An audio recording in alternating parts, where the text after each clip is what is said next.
ബാധിച്ചിരിക്കുന്നു എന്ന് പറയുന്നവർ എവിടെയുള്ളത്? ഖുർആൻ അവരെ കുറിച്ച് പറഞ്ഞത് റസൂലുള്ളാഹിക്ക് സിഹിർ ബാധിച്ചു എന്ന് പറയുന്നവർ, റസൂലുള്ളാഹി സിഹിർ ബാധിച്ചവനാണെന്ന് പറയുന്നവർ അക്രമികളാണെന്നും വഴിപിഴച്ചവരാണെന്നുമാണ് ഖുർആൻ പറയുന്നത്. ആ ഖുർആനേക്കാൾ സ്വഹീഹായ ഒരു ഹദീസ് ഉണ്ടാകുമെന്ന് നമ്മൾ വിശ്വസിക്കുന്നില്ല. ആ ഖുർആന് വിരുദ്ധമായി എന്തൊക്കെ ഉദ്ധരണികൾ ആരൊക്കെ വായിച്ചു കൽപ്പിച്ചാലും വിശുദ്ധ ഖുർആന്റെ മുമ്പിൽ നിലനിൽക്കുവാൻ ആ തെളിവുകൾക്ക് സാധ്യമല്ലാത്തത് കൊണ്ട് റസൂലുള്ളാഹിക്ക് സിഹിർ ബാധിച്ചു എന്ന പരാമർശങ്ങളെ നമ്മൾ തള്ളിക്കളയും. വളരെ കൂളായിട്ട് വർത്താനല്ല. എന്ത് ബുഖാരി, എന്ത് മുസ്ലിം നമ്മൾ തള്ളിക്കളയും. എന്ത് സിമ്പിളായിട്ടാ, എന്താ ഈ വർത്താനം? ഇനി നോക്കിങ്ങള് അലിമദനി പറഞ്ഞത് മൂപ്പര് അത് ഖുർആനെതിരാണ്. മറുപടി റഹ്മാനെ കൊണ്ട് പറയിപ്പിക്കാനായി പറഞ്ഞത്. അടുത്ത വാദം അലിമദനിയാണ് പറഞ്ഞത്, കേട്ടാളെ. ഇനി ബുഖാരിയിൽ ഹദീസില്ല എന്ന, ബുഖാരിയിൽ ഹദീസ് വന്നിട്ടുണ്ട്. പ്രവാചകൻ സല്ലല്ലാഹു അലൈഹി വസല്ലമക്ക് സിഹിർ ബാധിച്ചു, ഒരു ജൂതൻ സിഹിർ ചെയ്തു എന്നതിനെ കുറിച്ച് ബുഖാരിയിലും മുസ്ലിമിലും ഹദീസ് വന്നിട്ടുണ്ട്.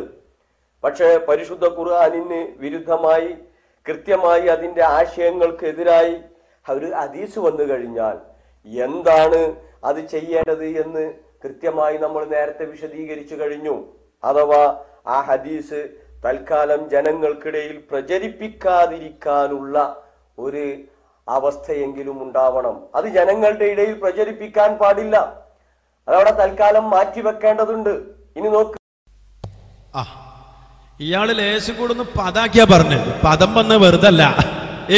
മറ്റയാള് പറഞ്ഞ തള്ളിക്കളയും, ഒരു വിഷയമല്ല. ഇയാള് ഞങ്ങളെ നാട്ടിലെ 4-5 റൗണ്ട് ഞങ്ങൾ കൂടിയതാ അലിമദനി വിളിച്ച്. അന്ന് ഉപ്പര് 3 വാദമാണ് ഈ ഹദീസിന് പറഞ്ഞ്. 3 വാദം. ഒന്നെന്താ അറിയോ? ആ ഹദീസിന്റെ റിപ്പോർട്ടിൽ ഒരു ഹിഷാമുണ്ട്, അയാൾ സ്വീകാര്യനല്ല. മറ്റൊന്ന് അത് ഖുർആൻ എതിരാണ്, മറ്റൊന്ന് യുക്തിക്കെതിരാണ്. ഈ 3 കാരണങ്ങളാണ് എന്റെ നാട്ടിൽ വെച്ച് ഞങ്ങളുടെ നാട്ടിൽ വെച്ച് പ്രസംഗിച്ചത്. ഞാൻ ചോദിക്കുന്നു, വെല്ലുവിളിക്കാൻ മാത്രം അപ്പുറത്ത് ഇല്ലെങ്കിലും സൗകര്യത്തിന് വേണേ വെല്ലുവിളിക്കാണ്. നിങ്ങൾക്ക് സാധ്യമാണോ ഈ ചെനക്കലങ്ങാടിൽ വന്നിട്ടൊന്ന് പറയാൻ? നിങ്ങൾക്ക് സാധ്യമാണോ ഈ ബുഖാരിയിലെ ഹദീസില് അതിൽ ഹിഷാമുണ്ട്, അതുകൊണ്ട് സ്വീകാര്യമല്ല, ദുർബലമാണെന്ന് പറയാൻ നിങ്ങൾക്ക് സാധ്യമാണോ? എന്തേ പ്രചരിപ്പിക്കണ്ട ഇല്ലാതൊരു പദം വരല്? വരുങ്ങള് പദം നിങ്ങൾ വന്നിങ്ങനെ ഓരോന്ന്, പ്രത്യേകിച്ച് റൗഫാദിന്റെ ക്ലിപ്പും കൂടെ ആയപ്പോ കുറെ പദം വന്നതാ. പിന്നെ ഇവിടെ ഏതോ ചില ആൾക്കാർ ഇതിനെ പറ്റി ഒന്നും അറിയാത്തോണ്ടോ, അല്ലെങ്കിൽ ഇപ്പത്തെ ലേറ്റസ്റ്റ് കണ്ടീഷൻ എന്താണ്, റൗഫാദിന്റെ അവസ്ഥ എന്താണെന്ന് അറിയാത്തോണ്ടോ ഒന്നും അറിയാൻ സംഘടിപ്പിച്ച് നോക്കിയതാണ്, മറ്റേ സാധനം ഒന്ന് നോക്കിയതാണ്. ഇരിക്കട്ടെ. ഇനി റൌഫ് മദനി തന്നെ തീരുമാനം പറയാൻ പോവുകയാണ്. എന്താണ്? ആദ്യത്തെ ആൾ പറഞ്ഞ എന്താണ്? അത് ഖുർആനെതിരാണ്ട് നമ്മൾ തള്ളിക്കളയും. മറ്റയാൾ പറഞ്ഞതുകൊണ്ട് അങ്ങനെ എങ്ങനെ ഒന്ന് ഒപ്പിച്ചു വെച്ച് രണ്ടിനുള്ള മറുപടി ഇതാ അബ്ദുർ റൌഫ് ബദരി പറയുന്നു, ശ്രദ്ധിക്കുക. ബാക്കിയില്ല. പിന്നെ ഇപ്പൊ കേൾക്കുന്ന ഒരു വിഷയം എന്താ അറിയോ? ബുഖാരിയിൽ ഖുർആന് നിരക്കാത്ത ഹദീസുകളുണ്ട്. സുബ്ഹാന റബ്ബിൽ അഅല. ബുഖാരിയിൽ ബുദ്ധിക്ക് നിരക്കാത്ത ഹദീസുകളുണ്ട്. സാവധാനം ഇരുന്ന് ആലോചിച്ച് നോക്കൂ. സഹീഹുൽ ബുഖാരി എന്ന് പറയുന്ന ഈ ഗ്രന്ഥത്തിലും മുസ്ലിമിന്റെ ഗ്രന്ഥത്തിലും ഖുർആന് നിരക്കാത്ത ഹദീസുകളും ബുദ്ധിക്ക് നിരക്കാത്ത ഹദീസുകളും ഉണ്ടെങ്കിൽ, അപ്പോ ഈ നേരത്തെ നമ്മൾ കണ്ട ഭാഗമാണിത്. ഇതൊന്നുകൂടെ കേൾപ്പിക്കണതിനോ വെച്ചാൽ ഇവർ രണ്ടാളും പറഞ്ഞ ഖുർആനെതിരാണ്. രണ്ടാളും പറഞ്ഞ് ഖുർആനെതിരാണ്.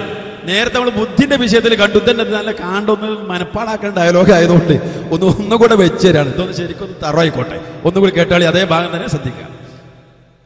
ഖുർആൻ എതിരില്ല ബുഖാരിയിൽ എന്ന് അദ്ദേഹം സമർത്ഥിക്കുന്നു. ഇവർ രണ്ടാളും ഇതിനെ കുറ്റപ്പെടുത്തിയത് ഖുർആൻ എതിരാന്നും പറഞ്ഞിട്ടാണ്. പിന്നെ ഇപ്പൊ കേൾക്കുന്ന ഒരു വിഷയം എന്താ അറിയോ? ബുഖാരിയിൽ ഖുർആന് നിരക്കാത്ത ഹദീസുകളുണ്ട്. സുബ്ഹാന റബ്ബിൽ അഅല. ബുഖാരിയിൽ ബുദ്ധിക്ക് നിരക്കാത്ത ഹദീസുകളുണ്ട്. സാവധാനം ഇരുന്ന് ആലോചിച്ച് നോക്കൂ. സഹീഹുൽ ബുഖാരി എന്ന് പറയുന്ന ഈ ഗ്രന്ഥത്തിലും മുസ്ലിമിന്റെ ഗ്രന്ഥത്തിലും ഖുർആന് നിരക്കാത്ത ഹദീസുകളും ബുദ്ധിക്ക് നിരക്കാത്ത ഹദീസുകളും ഉണ്ടെങ്കിൽ 3 സാധ്യതകളാണ് അത് വരാനുള്ള സാധ്യത.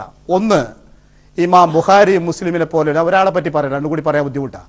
ബുഖാരി മനഃപൂർവ്വം ഈ ഹദീസുകൾ അതിൽ ക്രോഡീകരിച്ചു എന്നാ, അല്ലേ?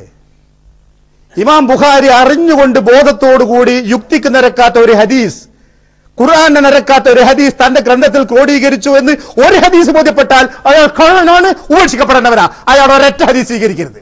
അല്ലേ അല്ലേ? മനഃപൂർവ്വം ഖുർആന് ധിക്കാരമാകുന്ന, ഖുർആനെതിരാകുന്ന ഒരു വാചകം തന്റെ പുസ്തകത്തിൽ എഴുതി ചേർത്താൽ പിന്നെ ആ പുസ്തകം ചവറ്റുകൊട്ടയില്ല, ആ ഹദീസല്ല, ആ പുസ്തകമേ വലിച്ചെറിയണം. ആ സാധ്യതയില്ല. പിന്നെ അയാൾക്ക് അബദ്ധം പറ്റണം, വിവരമില്ലാഞ്ഞിട്ട് അബദ്ധം പറ്റണം.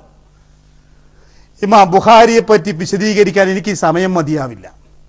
അദ്ദേഹം 23 വർഷക്കാലം ആ ഗ്രന്ഥം സ്വയം പഠിപ്പിച്ചു. ശിഷ്യന്മാരുണ്ടായി, മുഹദ്ദിസുകളായ ശിഷ്യന്മാരാണ് ഉണ്ടായത്. വേറെ പല ഗുരുനാഥന്മാരുടെയും ഹദീസ് പഠിച്ചവരാ ബുഖാരിയിൽ ഇത് പ്രാവീണ്യം നേടാൻ വന്നവര്.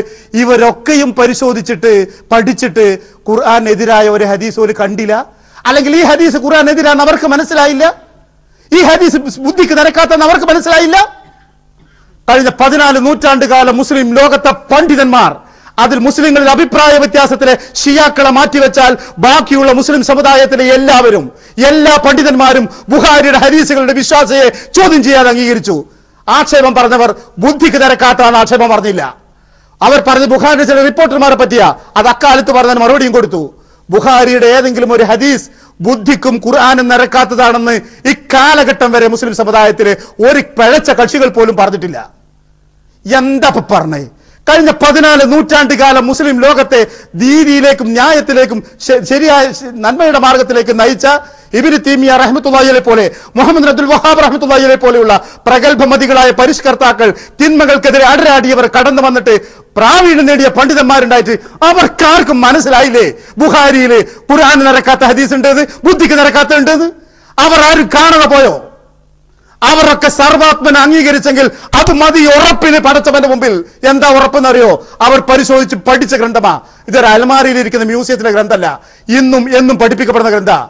അവരാരും പറഞ്ഞിട്ടില്ല വിശുദ്ധ ഹദീസിന്റെ ബുഖാരിയുടെ ഗ്രന്ഥത്തിൽ ഖുർആന് നിരക്കാത്തതും ഹദീസിന് പിന്നെ ബുദ്ധിക്ക് നിരക്കാത്തതുണ്ട്. ഇപ്പൊ ആർക്കെങ്കിലും അങ്ങനെ തോന്നുന്നുണ്ടെങ്കിൽ അയാൾ സ്വയം ചികിത്സിക്കണം തന്നെ. ആ ബോധമുള്ളവർ അവരെ പറ്റി ചികിത്സിക്കണം.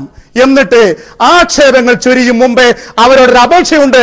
ആ കിതാബ് എടുത്ത് മുന്നിൽ വെച്ച്, ആ കിതാബിൽ നിങ്ങൾ ആക്ഷേപിക്കുന്ന ഹദീസുകൾ എടുത്തു വെച്ചിട്ട് ഈ ഹദീസിന്റെ പരമ്പരയുടെ അവസ്ഥ എന്താണ്, പൂർവികന്മാർ ഈ ഹദീസുകൾക്ക് എന്ത് വിശദീകരണമാണ് നൽകിയത് എന്ന് പഠിക്കാൻ ശ്രമിക്കണം. അത്രയത് പറഞ്ഞു.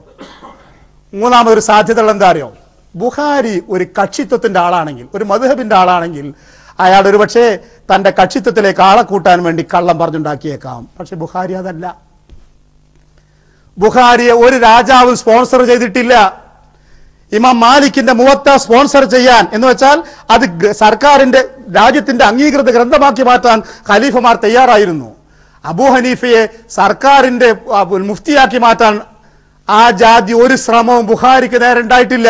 ഒരു പാവം മനുഷ്യൻ ഈ അർത്ഥത്തിൽ ഖലീഫമാരുടെ താല്പര്യങ്ങൾ സംരക്ഷിക്കാനോ ഒരു സംഘടനയുടെയോ കക്ഷിത്വത്തിന്റെയോ വ്യക്തിയാവാതെ പടച്ചവന്റെ പ്രവാചകന്റെ ചര്യകൾ പിൻതലമുറകൾക്ക് നഷ്ടപ്പെടാതിരിക്കട്ടെ എന്ന് വിചാരിച്ചിട്ട് തന്റെ ജീവിതം മുഴുവൻ അതിനുവേണ്ടി ത്യജിച്ച് അധ്വാനിച്ച് കുറ്റമറ്റ രീതിയിൽ ആ മനുഷ്യൻ ചെയ്ത ത്യാഗത്തിന്റെ അത് പടച്ചവന് കബൂലായി എന്നതിന്റെ രേഖയാണ് ഈ കാലഘട്ടം വരെ അതിന് ലഭിച്ചുകൊണ്ടിരിക്കുന്ന അംഗീകാരം.